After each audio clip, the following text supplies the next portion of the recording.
Algumas pessoas, quando a Bíblia nos fala amai os vossos inimigos, as pessoas questionam assim: como que você pode amar uma pessoa que matou alguém que você ama, ou que fez isso, ou que fez aquilo contra alguém que você ama? Será que você não tem sentimento? Será que você não vai sentir ódio por um pouco de tempo? É óbvio que sim. Se alguém, um vizinho, mata o seu filho, é lógico que você vai sentir ódio. É lógico que talvez você vai sentir desejo de vingança. O que Jesus nos ensina é que esse caminho não vai levar a lugar algum. Esse caminho só vai levar ao lugar de destruição. Ou seja, em outras palavras, não vale a pena seguir aquilo. Diz as Escrituras que nós amamos porque Cristo nos amou primeiro. É como se Jesus estivesse dizendo assim: no mundo tereis aflição, ele disse isso. Quando o ódio chegar na sua vida, olhe para mim. Sabe por quê, gente? Porque é o único caminho que uma pessoa que teme a Deus pode seguir sem ter medo das consequências. As consequências negativas, né? Que seria a perdição eterna. Você pode ter outras consequências. Você imagina, você acha que como se sentiu o povo judeu vendo Hitler massacrando os seus conterrâneos? Como você se sentiria vendo os soldados jogando o filho recém-nascido de uma mulher para o alto enquanto o outro atirava? Como você acha que aquelas pessoas se sentiam? Como você acha que o cristão do século XXI se sentiria? É lógico, é óbvio que sentiria ódio. O problema em questão é que nós estamos preparando a nossa vida para um caminho muito pior do que a época de Hitler. Porque na vinda do anticristo diz que nunca houve na Terra um tormento pior do que o que há de vir. Então, você vê a igreja Nutella do século XXI, né? É que eu falo a igreja Nutella, que é aquela igreja que fica assim: meu Deus, por que eu estou passando isso? Eu estou desempregado. Mas não está escrito. Lance suas ansiedades sobre mim, que eu tenho que cuidar de vós. Não vale mais vocês do que muitos pássaros, não vale mais vocês do que o lírio dos campos, que Deus faz formoso para que no outro dia o sol queime ele. Não vale muito mais vocês, homens de pequena fé? Ou seja, será que Deus vai desamparar você? Será que isso daí vai ser para sempre? E se for para sempre? E se você ficar 20 anos desempregado? Você vai deixar de ser cristão? Você vai deixar de servir a Deus? Porque o modismo de hoje em dia é assim: eu deixei a igreja por isso. Eu deixei a igreja porque os irmãos não foram me visitar quando eu estava doente. O cristão é preparado para amar Jesus, para ser independente. Ele morreu por você. Não foi o pastor da tua igreja, não foi os irmãos que foram crucificados por você, não. Foi Jesus Cristo. Jesus não chama soldado de verão, Jesus não chama gente mimada, porque se Jesus chamasse gente mimada, ele quando estava diante de vários discípulos, porque não era só os 12, não eram só os 12 discípulos, Jesus tinha mais de 60, mas os escolhidos eram os 12. E ele disse: se você não comer e não beber do meu sangue, não tem parte comigo. E eles se escandalizaram, mas Jesus queria que eles se escandalizassem, porque Jesus queria. Disse: muitos são chamados, mas poucos são escolhidos. Ele queria realmente separá-los por um tempo. Para quem está com Jesus, nada escandaliza. Nada escandaliza. Então, quando chegou no final, só ficou Jesus e os 12. E Jesus disse assim: vocês querem também ir com eles? E Pedro disse: para onde iremos, Senhor? Para onde iremos? Só tu tens as palavras de vida eterna. Ou seja, nós não viemos até aqui para ficar com medo, para retroceder. Nós vamos até o fim da nossa vida. Quando Jesus volta, encontra Pedro pescando, né? Ele diz assim: Pedro, tu me amas? Sim, eu te amo. Pedro amava Jesus, sim. As pessoas falam que não amava. Ele amava. Só que Jesus estava ensinando para ele o que significaria uma ação de amor. O que significa na vida do cristão amar a Jesus? O sentimento de amor é o máximo que você tem que ter por Jesus, é o máximo que você precisa encontrar. Porque quando você ama, você faz um esforço contra a sua natureza carnal.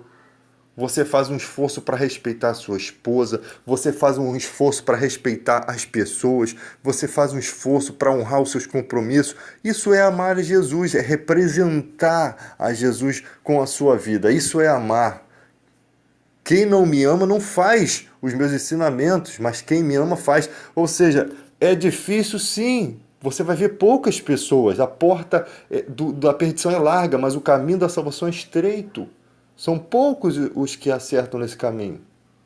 Apertado é o caminho, a porta é estreita e o caminho é apertado. Então, tem muita gente, eu amo Jesus, vai lá, canta na igreja e continua sendo a mesma coisa durante a vida. Quem ama, não estou falando que não tenha pecado, que não tenha erro, mas reflete sobre os seus erros. Não aceita viver no pecado porque nós fomos gerados de uma semente incorruptível. E todos nós temos sentimentos ainda, temos desejos, temos coisas que precisamos lutar contra. Temos muitas guerras internas, que são as maiores lutas.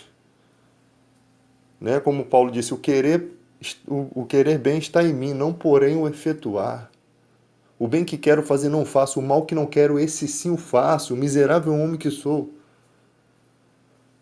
Então, muitas vezes Deus tem que permitir provas na sua vida para você poder se fortalecer, para você poder crescer. Ele conhece uma maneira, Deus conhece uma maneira de fazer você crescer. Então, aceite as coisas, os acontecimentos. Porque nós estamos sendo preparados para um mundo ruim. Pregai a tempo e fora de tempo, aproveite as oportunidades, porque haverá tempo em que não ouvirão as Sagradas Escrituras. Então imagina como será esse tempo em que os homens ainda ouvem, alguns ainda ouvem, ainda há uma certa tolerância, porque quando eles pararem de ouvir, eles só vão ouvir a voz do pecado. E aí, o sal da terra e a luz do mundo vão começar a ser sufocados, vai começar os problemas vir contra esses, porque esse é o objetivo de Satanás, conquistar o coração do homem, endurecer a tal ponto em que eles façam maldade com as pessoas. Tem gente que é irreconciliável, cara. Você acha que Herodes tinha alguma chance de aceitar Jesus Cristo? Jesus Cristo ficou calado. Por isso que Jesus disse, não lance, está escrito, não lance suas pérolas aos porcos. Jesus não vai ficar perdendo tempo falando de salvação com Herodes. Ele não quer ser salvo. Ele não tem interesse. O coração dele não se abre. Não foi um momento de iluminação na vida dele. Ele estava ali por um propósito. Se ele abrisse o coração para Jesus Cristo, com certeza Jesus entraria e mudaria a vida dele. Paulo é uma prova evidente disso. Qualquer que abra o coração para Jesus, ele entra e faz morada. Mas precisa ser sincero. Zaqueu é um exemplo disso. Né? Esses dias aí tem um pessoal falando aí, Jesus não veio falar, não falou nada sobre os homossexuais. Por acaso Jesus ia encontrar um homossexual em Israel? Você acha que o cara ia chegar assim, sim, eu sou homossexual, o que eu preciso fazer para alcançar a salvação? Ele ia ser apedrejado na hora se ele confessa aquilo. Em Israel não havia. Se existisse, se o cara fosse homossexual e quisesse viver nas suas práticas, ele teria que sair de Israel, ele não poderia viver dentro de Israel. A lei ali era morte. Então quer dizer que Deus era mau antes, matava antes, e hoje em dia? Hoje nós vivemos pela graça. Se Israel continuasse vivendo pela lei, que não existe mais isso lá, porque até passeata gay existe em Israel, se eles continuassem vivendo pela lei, o que aconteceria? Muitos estariam sendo mortos lá. O homossexual não conseguiria viver lá. Nós vivemos pela graça. Deixou de ser pecado? A sodomia deixou de ser pecado? Para homo e para heterossexual não deixou de ser pecado. Simplesmente, Jesus ele veio salvar o mundo. né? Aquela mulher adúltera que estava representando qualquer pecado. Vai e não peques mais. Ele não veio chamar justo a arrependimento, ele veio salvar, ele veio chamar pecadores, ele veio salvar. Então, voltando à questão do amor e do ódio, é lógico sentir ódio, sentir essas coisas, se sente. Por isso que está escrito: irai-vos, mas não pequeis, não deixe o sol se pôr sobre a vossa ira. Vai ter momentos na sua vida que você vai ficar irado. Vai ter momentos na sua vida que você vai querer fazer algo, mas não pequeis. Você tem que estar sempre se concentrando em Deus para que você possa, no momento dessa situação acontecendo, você conseguir lidar com ela. De uma forma. E quando você não conseguir, muitas vezes Deus vai te dar o livramento. Isso você percebe. Quando você está pronto para fazer uma coisa errada e Deus vê que aquilo vai estragar todos os planos dele, ele intercede, ele se envolve. Foi o que aconteceu com Pedro quando ele cortou a orelha do Malco. Ali era pena de morte. Ele cortou a orelha do centurião, do sumo sacerdote. Você imagina o que ia acontecer com Pedro se Jesus não restaurasse a orelha daquele homem? Não estava nos propósitos de Jesus colar a orelha daquele homem de volta no lugar. Mas ele nem estava nem aí. Ele se envolve na história para resgatar. Ele entra na história e muda o que seria um caminho de morte. Ele modifica. Então, você vê que está escrito, né? Jesus disse: meu pai trabalha até hoje, eu também. Ele está trabalhando. Quantas vezes você ia por um caminho que você nem sabe que é um caminho de morte e Deus de alguma forma te fez ir por outro caminho e você nem se deu conta? Então, a questão do que a Bíblia diz sobre o amor é que você precisa cultivá-lo na sua vida. Você precisa estar apto para isso. Porque no dia que o sistema do anticristo vier, Jesus disse: o que ferir com a espada é necessário que morra da espada. O que for para o cativeiro vai. Está bem nítido, está bem óbvio.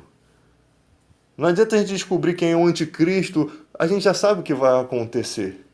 Mas o que a Bíblia quer nos ensinar é o seguinte: que o resultado da sua ação que vai fazer toda a diferença. Se você tiver que ser morto, não vai ter para onde correr. Você vai ser morto. Né? Você não vai poder negar Jesus. Se você tiver que ser preso, deixe-se levar preso. Se você ferir com a espada, se você tentar lutar contra o governo do anticristo, você vai ser morto pela espada. Deus entregou o mundo na mão do anticristo. Então, a Bíblia está ensinando o que não se deve fazer. Agora, se você ficar cultivando ódio, você vai desrespeitar a palavra de Deus. Se você ficar cultivando ódio no seu coração, naquele momento você vai ferir da espada e vai ter que morrer da espada, conforme as escrituras. Então a escritura, ela serve como uma base por onde você tem que ir. Chegou o momento, você sabe que tem momentos na vida, o cara chega em casa, a mulher do cara tá com outro na cama. Vem cá, meu irmão, levanta aí. Você imagina se fosse assim: deixa eu te dar um abraço aqui, ó. Você fez isso aí com a minha mulher, mas eu te amo, tá? É lógico que isso não vai acontecer. É óbvio que não vai acontecer. O que vai acontecer é que se tiver um cabo de vassoura no meio do caminho, você vai acertar nos cornos do cara. É a verdade, é a realidade. Se você tiver uma arma, você pode matar o cara de repente no teu ataque de ira. Não deve, né? Mas poderia matar uma pessoa se fosse no teu ataque de ira ali. Ninguém consegue responder o seu futuro sem estar passando pela situação. Até mesmo quem ora, até mesmo quem busca a Deus. Qual era a atitude certa? Vira as costas e segue seu caminho. Cara, com Jesus não existe sentimento maior. Entenda isso. O sentimento de amor a Jesus Cristo é maior do que qualquer sentimento humano. Eu sou apaixonado por essa mulher. Você tem que amar a Deus sobre todas as coisas. O amor de Deus é muito maior.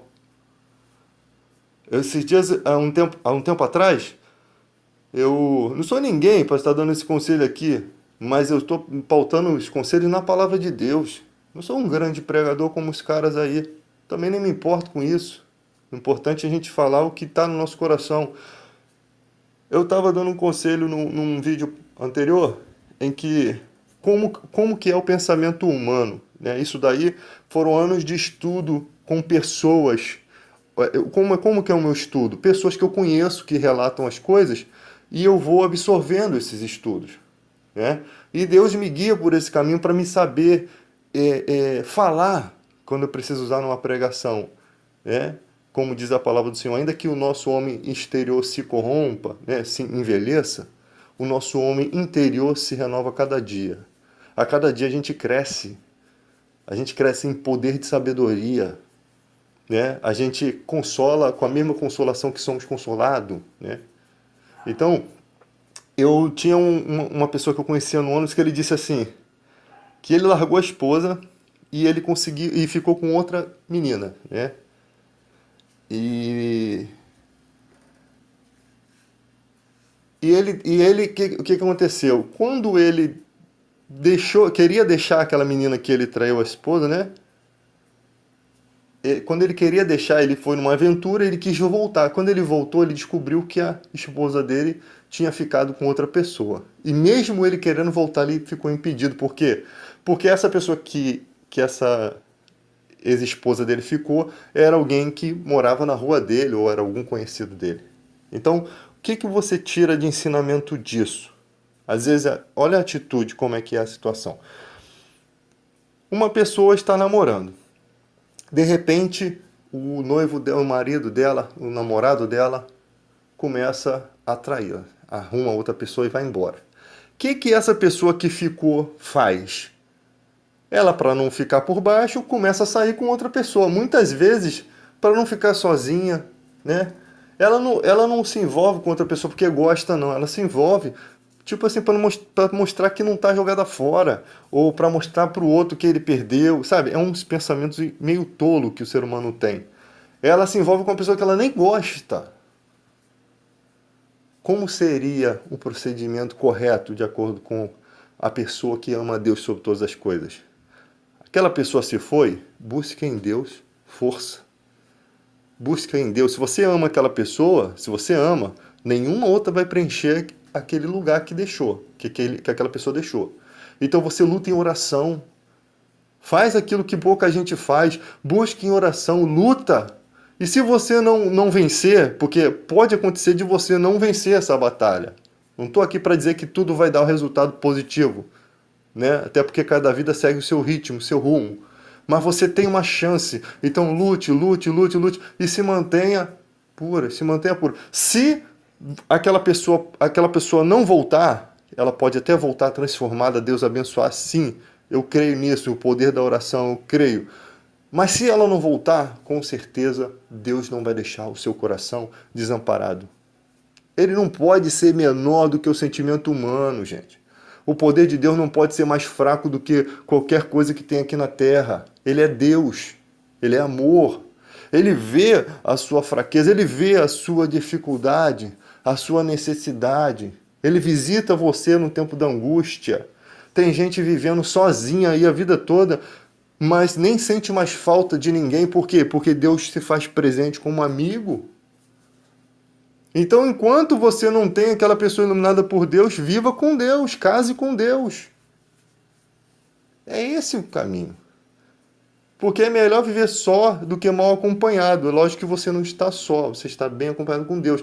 Mas é melhor, não, no que diz respeito à humanidade, ficar só do que ter uma pessoa que você não ama, né? Do que ter uma pessoa que você não sente motivação de vida.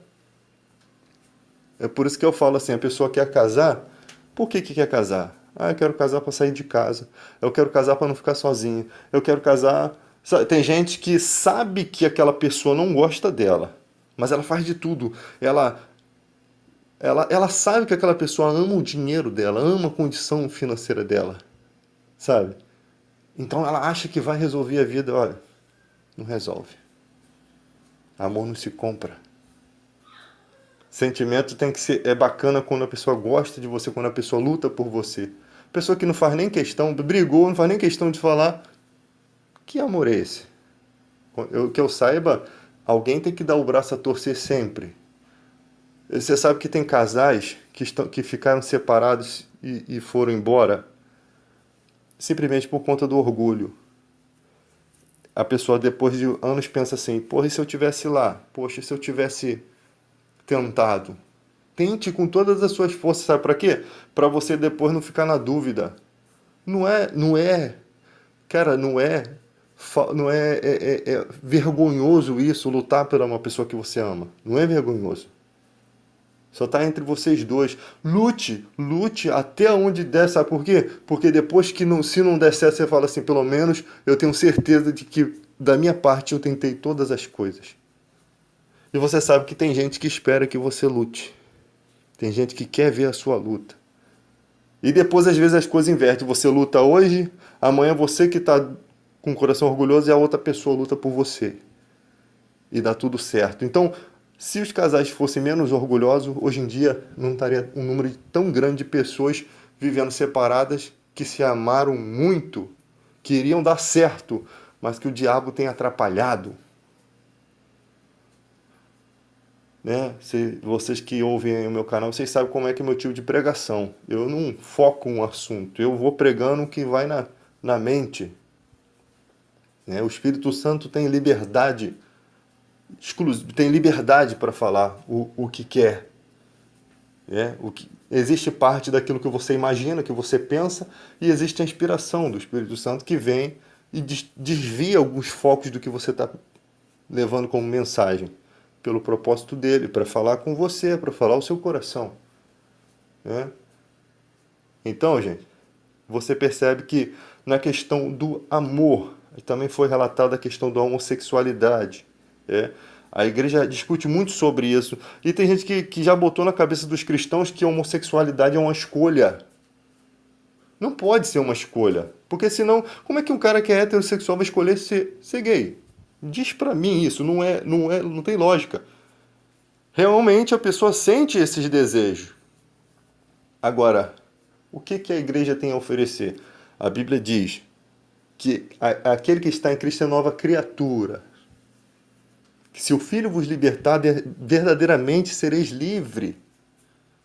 Então a Bíblia ensina o quê? Se você tem esse sentimento e você é cristão, lógico que uma pessoa que está no mundo, ela não vai querer saber de Jesus. Né? Os da carne se inclinam para as coisas da carne. Eles não foram tirados do império das trevas para o reino do Filho, lá em Colossenses 1,13. Você foi. Existe muita gente na igreja que virou homossexual ou que voltou a ser homossexual. Tem gente que nem era e se tornou. E tem gente que já era e retornou à homossexualidade. Um número muito grande de cantores gospel nos Estados Unidos. Né? É lógico que a Bíblia sempre ensina que a carne milita contra o espírito e o espírito contra a carne. O pecado vai fazer oposição à luz de Deus dentro de nós. E aí, às vezes a gente está falando as questões aí no canal, o cara fala, você fala isso, se é homossexual. Cara, se eu fosse homossexual, mesmo assim eu ia dizer, é pecado. Imagina, eu seria um cara com um pensamento tipo do Clodovil, né? Tipo assim, uma coisa é o que a Bíblia diz, outra coisa é o que você vive, sabe? A regra é a bíblica, a regra é a Bíblia. Não sou eu a regra, eu sou a exceção. Né? Então, o cara, às vezes eu falo assim, eu preferia ter um filho homossexual do que ter um filho assassino. Eu preferia ser um homossexual do que ser um assassino ou ser um estuprador. É lógico que não queria ser homossexual, mas se fosse uma escolha entre duas situações, com certeza. A Bíblia ela não está chamando a atenção para um tipo de prática, ela está chamando a atenção para o pecado. No céu vai ter adúlteros, homossexuais, vai ter todo tipo de pecado. A Bíblia está condenando o pecado.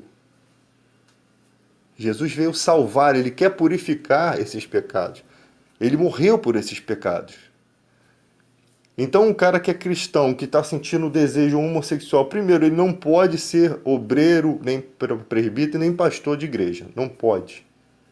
Não pode. Tá? Se a pessoa faz uma igreja homossexual, tal, isso é problema deles. Aí já é outro departamento, né? Mas pela Bíblia, a gente tem que ir pela verdade. Nós não escrevemos a Bíblia. Então, quando a gente transmite uma coisa, esse juízo é Deus falando. Levíticos lá, quando dizia para matar o homossexual, é a lei de Deus. Quando você lê Romanos 1,26, você está bem nítido o que Paulo disse, que as mulheres mudaram o uso natural das suas relações sexuais. E os homens também cometeram torpezas inflamando entre si homens com homens. Ou seja, já ainda estava ocorrendo ali no povo romano. É lógico que está fora de Israel, né? Dentro de Israel não havia essa questão porque seria morto, mas fora de Israel a prática romana era de homossexualidade. Então Paulo vai lá pregar a verdade para eles, para libertá-los, mas eles preferem viver a injustiça. Então Deus os entrega às paixões infames. Ou seja, Deus vem oferecendo a salvação e eles rejeitam a salvação. É isso que está acontecendo ali. É isso que as pessoas precisam entender. A salvação está vindo hoje, né? Está batendo na porta do seu coração e você está dizendo não para Deus. Você não está dizendo não para a igreja, não para o pastor, não. Você está dizendo não para Jesus Cristo, que morreu por você na cruz. Porque se você vem para o lado de cá, você vai entender o sacrifício que ele fez. De Deus ter entregado o seu único filho. Deus amou o mundo de tal maneira que deu o seu único filho. Para que todo que nele crê não pereça, mas tenha vida eterna. Então, quem quer a vida eterna, quem quer acreditar na vida eterna, quem quer receber as primícias do Espírito Santo aqui, diz: Abba, Pai, vem, meu Pai. Quem quer? Quem não quer, rejeita os conceitos. Então a oferta de Deus está chegando e as pessoas preferem o pecado, né? Não se aproximam de Deus porque não querem que suas obras sejam manifestas. Não querem compromisso com Deus. Com certeza Deus os entrega, ou seja, eu quis lhe dar a oportunidade, mas você não quis. Então Deus permitiu que eles vivessem da maneira depravada deles. E eles nunca vão entender como seria bom ser liberto, como seria bom ser transformado. É disso que o texto se trata. Agora, quanto a eu estar pregando, julgando vocês, condenando, jamais.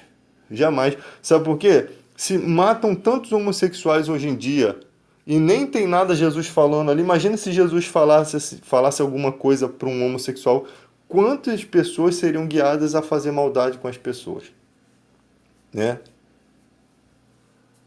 Com os homossexuais. Então, a igreja tem que amar a todos, aprender a amar a todos. Você está pregando na igreja, chegou um homossexual, você não vai mudar a sua pregação, porque você estava pregando sobre uma coisa, aí você vê o cara lá vestido de travesti dentro da igreja, aí você vai lá e ministrar outra coisa, negativo. Ou então você vai acabar o culto, você vai lá em cima dele, você sabe que você vai para o inferno, né? Isso primeiro é antiético isso. Falta de sabedoria. Pastor, eu sou travesti, sou transexual, posso te dar um abraço? Sim, pode me dar um abraço. Qual é o problema? Eu vou perder minha masculinidade porque um homossexual me abraça? É contra isso essas questões que às vezes a gente tem que conversar, cara. Porque qual é o problema de você sentar numa condição do lado homossexual, de você conversar com ele, das pessoas verem que você está conversando? Será que isso fere a sua masculinidade? Isso é um absurdo, cara. Então, se a igreja crescer nesse aspecto de entender que o que é o amor, a gente vai ganhar muito mais, sabe por quê? Só o fato de você trazer uma nova realidade para as outras pessoas, você nunca vai deixar alguém contaminar a ideia delas. Entendeu? De que tem que matar, de que tem que maltratar essas pessoas, porque elas têm família, elas têm sentimento, elas vivem da maneira delas, mas elas pagam suas contas, elas têm pessoas que amam elas, assim como você. Então, quando você faz uma maldade com aquela pessoa, toda aquela família se entristece, porque viu aquela pessoa crescer, viu aquela pessoa, sabe? Você acha que Deus vai ser dessa forma cruel, sabendo que Deus é amor? Você acha que Deus não leva... Não estou falando que Deus ele é a favor do pecado, ou que ele alivia o pecado, mas você acha que Deus não sabe que aquela pessoa tem sentimentos homossexuais? Ponha você no lugar dela. Certo dia você acorda e começa a olhar para homem sentindo desejo. Se ponha no lugar dela.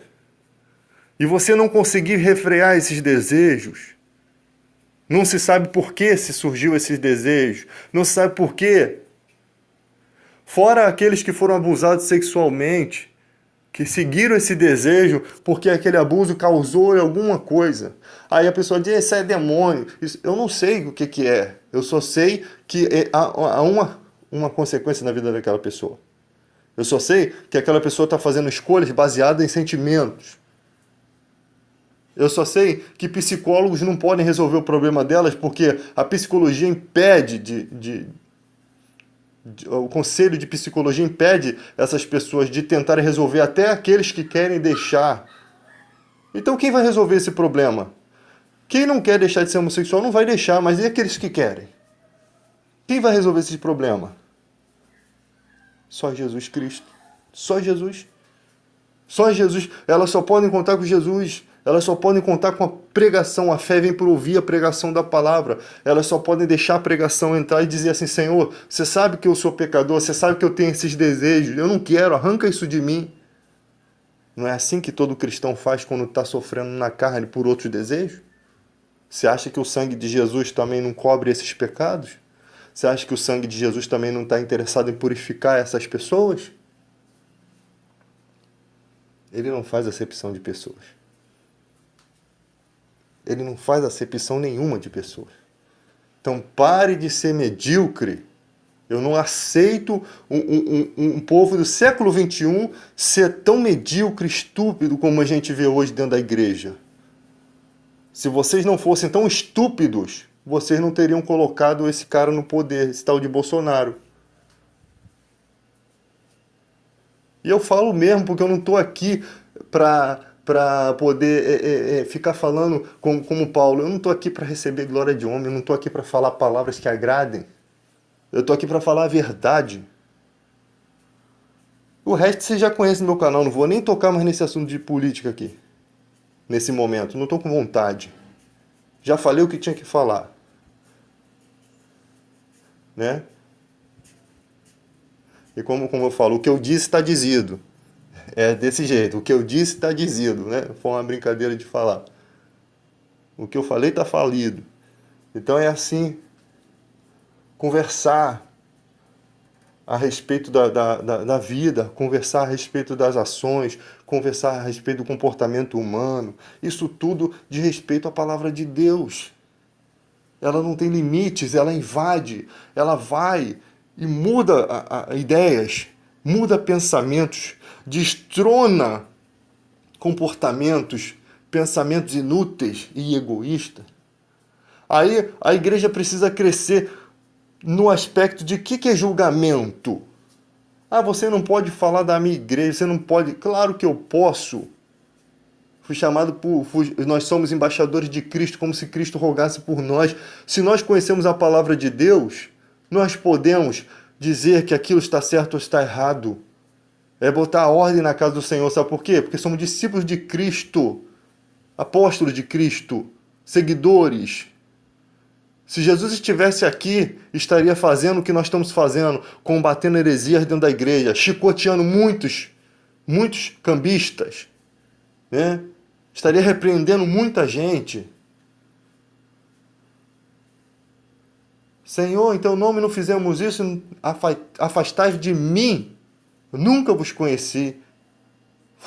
Fizeram a obra, mas nunca tiveram compromisso com Jesus. Nunca foram chamados por Jesus para isso. Você pode ver nas pregações desses caras. Os caras não têm noção de que são tão burros e ignorantes. Exatamente como lá em 1 Timóteo 6,3, eles se têm como sábios, mas são tolos, ignorantes. Olha, é muito fácil quebrar a teologia de muitas igrejas aqui no Brasil. É muito fácil. É porque é tão idiota a ministração que a gente não tem nem esforço. Pior seria se esses caras conhecessem a Bíblia. Isso que seria pior. Porque é enganar um monte de crente que não estuda a palavra de Deus. Tem crente que dá um...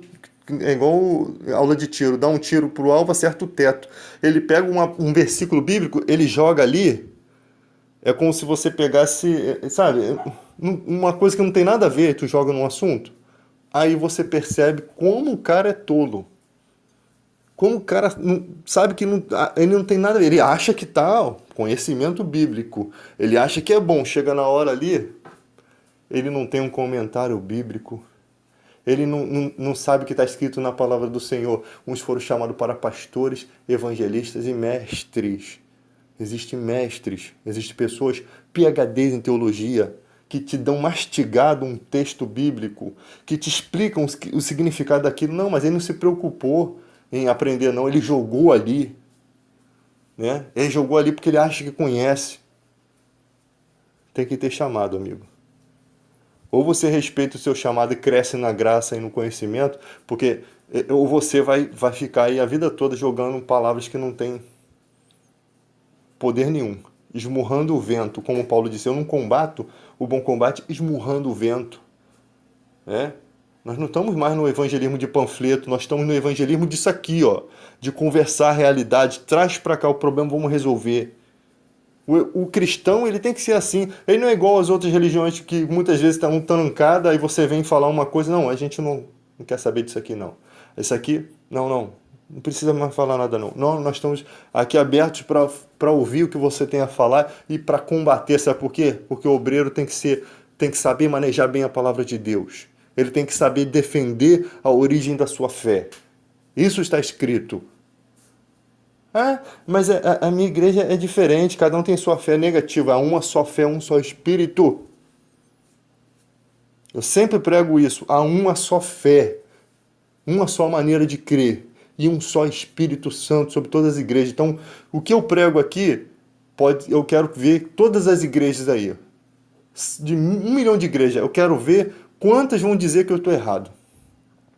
Eu quero ver, para a gente saber quantas vão dizer que eu estou errado e quantas vão dizer que eu estou certo.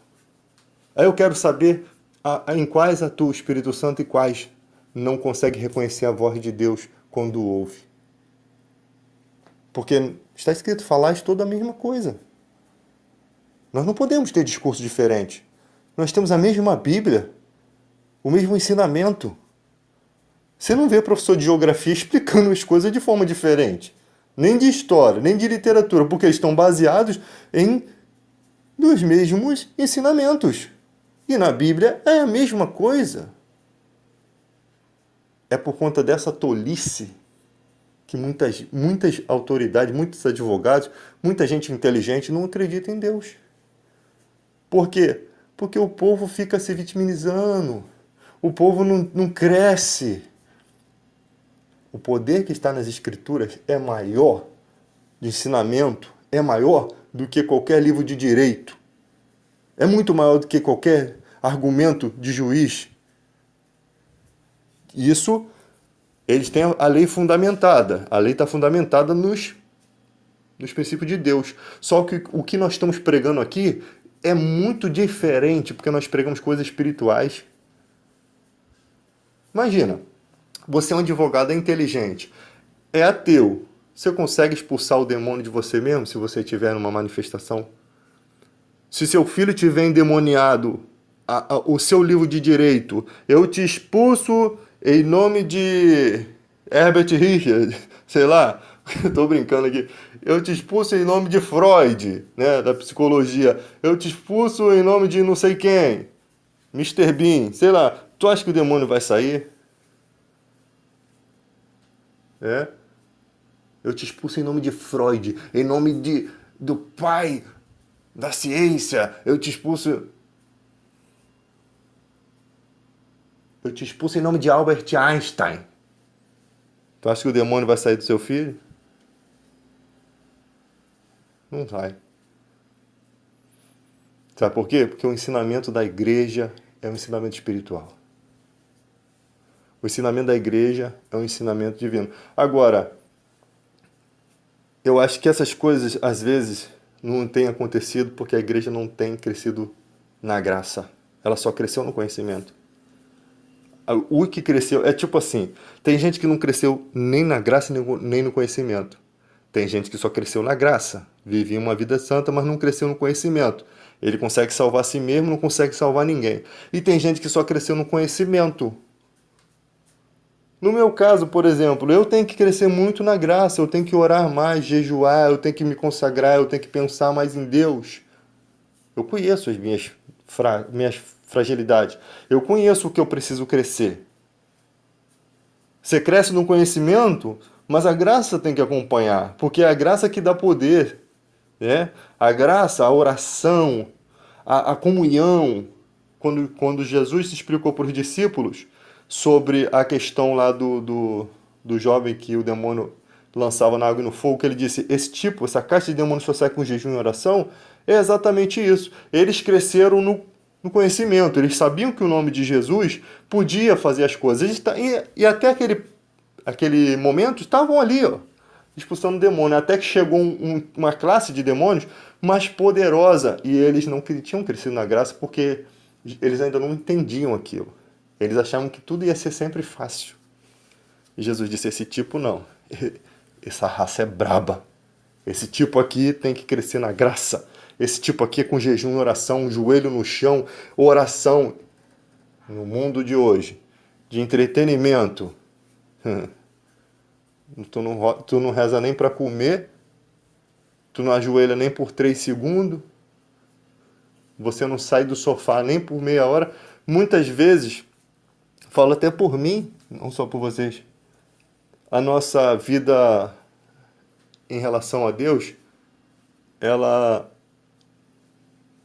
ela simplesmente só dura entre o sofá, que você levanta, toma um banho e vai para a igreja, só naquele momento que você vai para a igreja, que você vai orando, aí chega na igreja, né? Você faz tudo o que tem que fazer, louva e tal, volta e continua no sofá.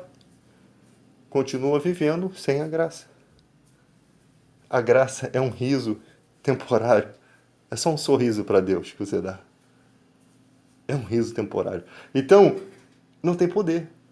Infelizmente, se não acontece muitas coisas extraordinárias, é porque você está sem poder. Eu e você estamos sem poder. Temos que orar, temos que buscar mais, temos que alcançar as coisas celestiais. E os entretenimentos estão aí para dizer: não, não faça isso, aqui é melhorzinho, aqui é mais legal. Perca tempo com isso. Mas você sabe em todo momento qual é a sua responsabilidade aqui nesse mundo.